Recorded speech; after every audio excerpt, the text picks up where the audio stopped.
Hello everyone, I'm Karuna and I welcome you all to my channel.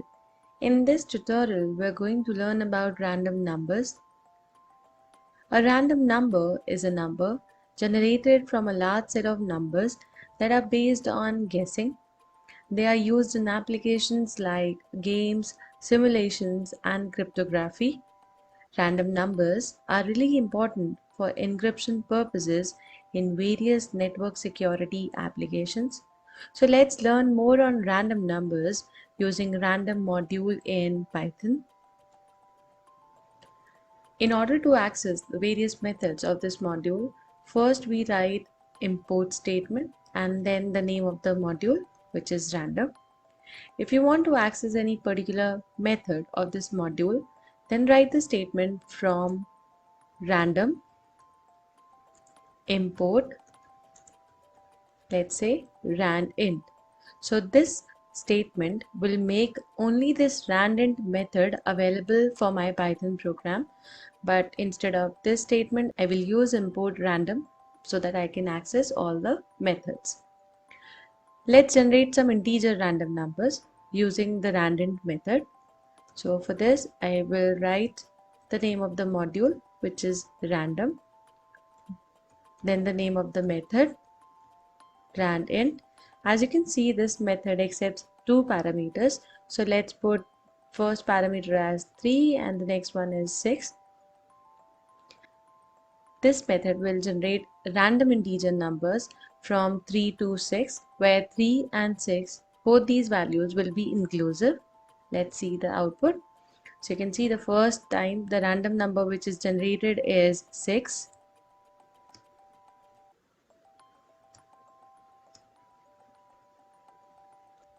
The next method for generating integer random numbers is randrange. As you can see, the syntax of this method looks similar to the range function used in loops. This method accepts three parameters. So let's put only one parameter as we do in loops. This 3 will be considered as the stop value. As there is no start value, 0 will remain the default start value and step will be 1 by default.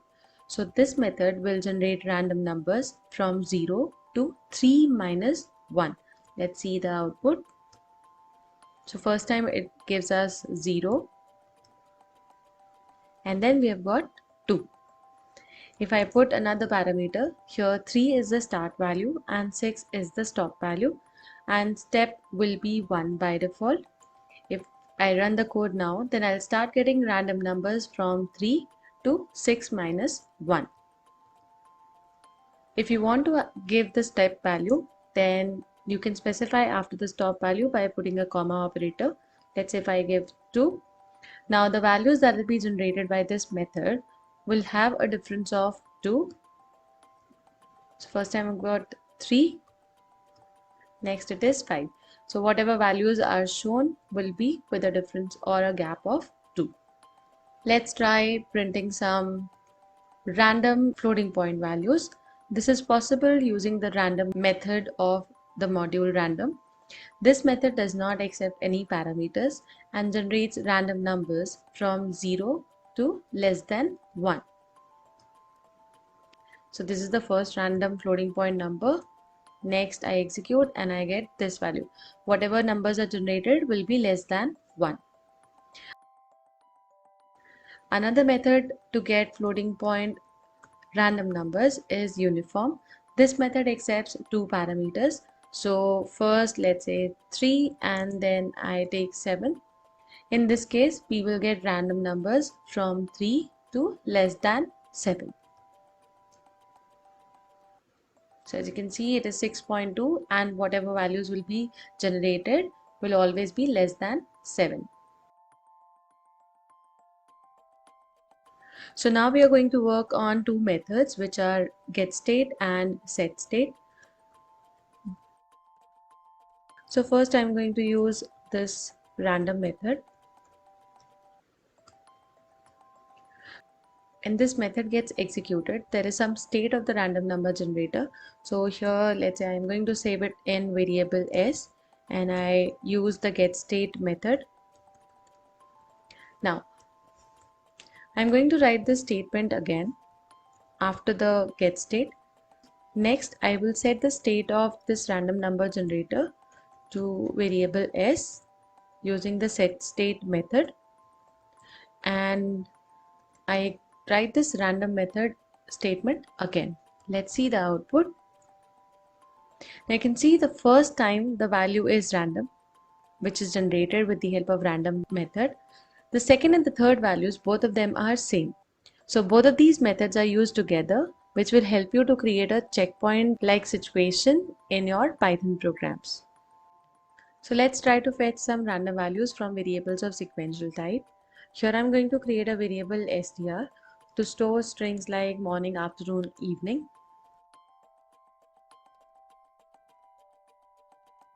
Now I'm going to use the choice method, which will help me to get any one string from the variable declared above. Now you can see that the choice method accepts one parameter, which is sequential variable.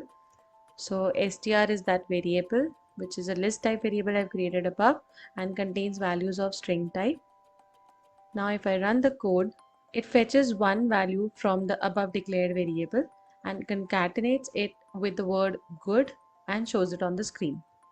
Let's execute it one more time. So you can see now it shows good evening. This is how you can use the choice method in order to get data from string, tuple, or a list type variable. In order to access multiple random values from a given variable, we can use the choices method.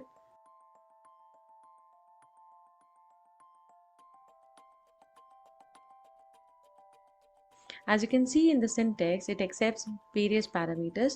First one will be the variable str. Here I'm not going to put any of the other parameters. Let's first check the output of this code. In the output, you can see it returns a list type value which contains the string selected from the above variable str.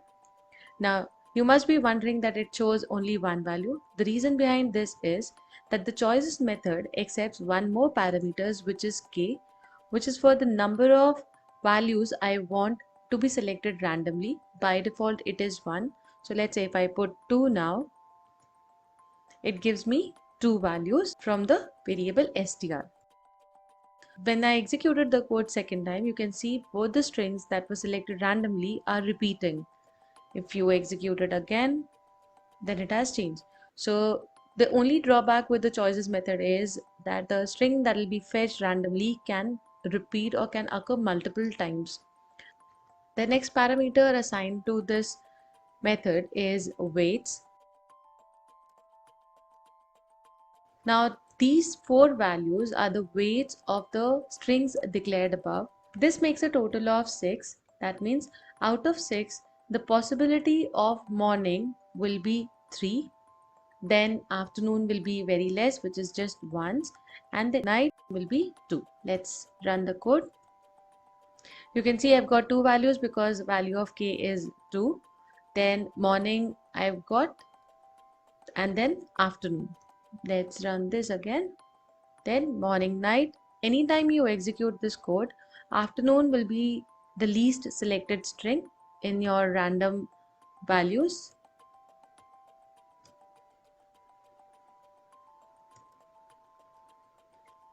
As you have observed in the choices method, the random values which are selected from variable str were repeating. So in place of choices method, we can use the sample method. Here I am taking a variable s, which will store the outcome of the sample method. The first parameter that I will pass to the sample method will be my variable str, and the second is the number of values that I want to be selected randomly. And then we print the value of s.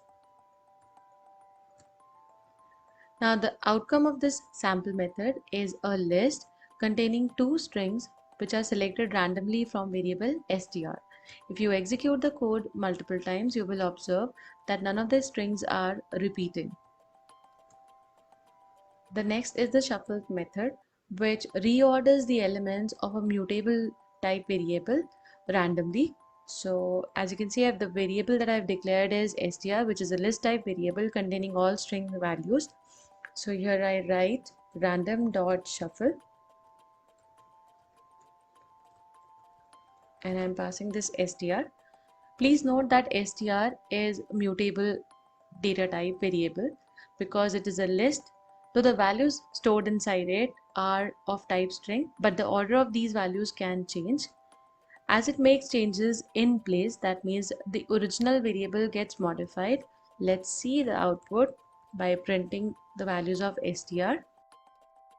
Now you can see some of the strings have been modified, they have changed their place. This is possible because I am not modifying the characters of the string, rather I am just changing the order of the elements stored in variable str. If this is a tuple type value, then if you run the code, then you will get the error which is highlighting that tuple object does not support item assignment because these strings are stored inside a tuple type variable where we are trying to modify the position of these values.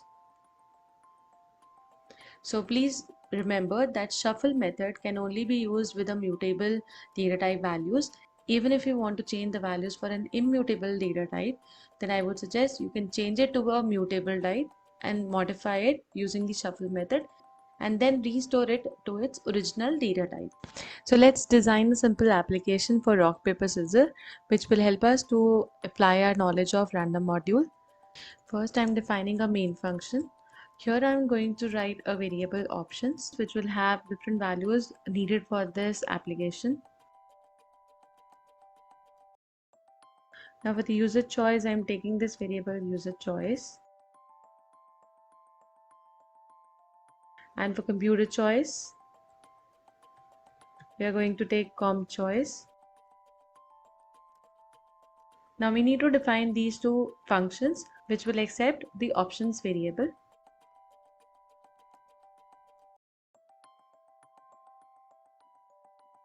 The above statement uses the choice method which will select any one value from the options variable randomly, and I'll write a print statement to show the option which has been selected randomly for the computer.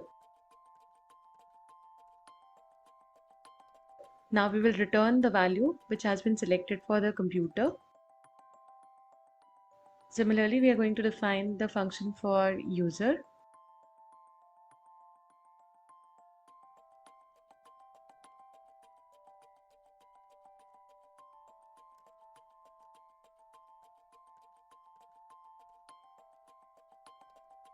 Now in the user function, first I've accepted the value from the user. Once the value is entered by the user, it is printed on the screen, and in the return statement I am using this upper method so that whatever value is entered by the user gets converted into uppercase and then returned to the main function. Now we are going to write the code for comparing the values selected by computer and the user.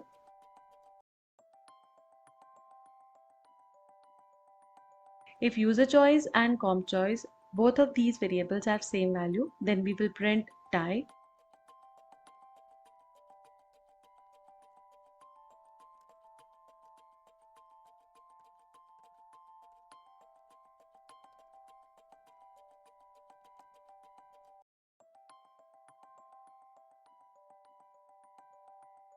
Now in the above statement, I am checking different values of user choice and computer choice.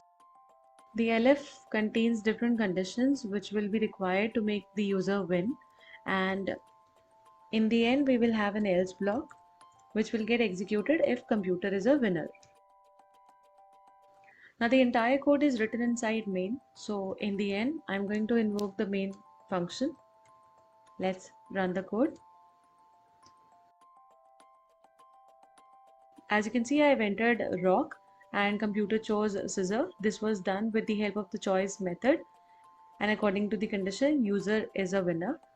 Let's run the code one more time.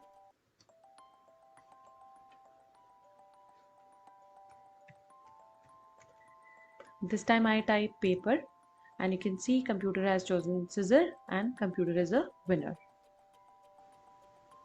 Thank you so much for watching this tutorial. The codes that we have executed in this tutorial can be easily accessed using the GitHub link mentioned in the description box. If you like the video, please click the like button. Subscribe to my channel for latest updates. Till then, keep working with smile.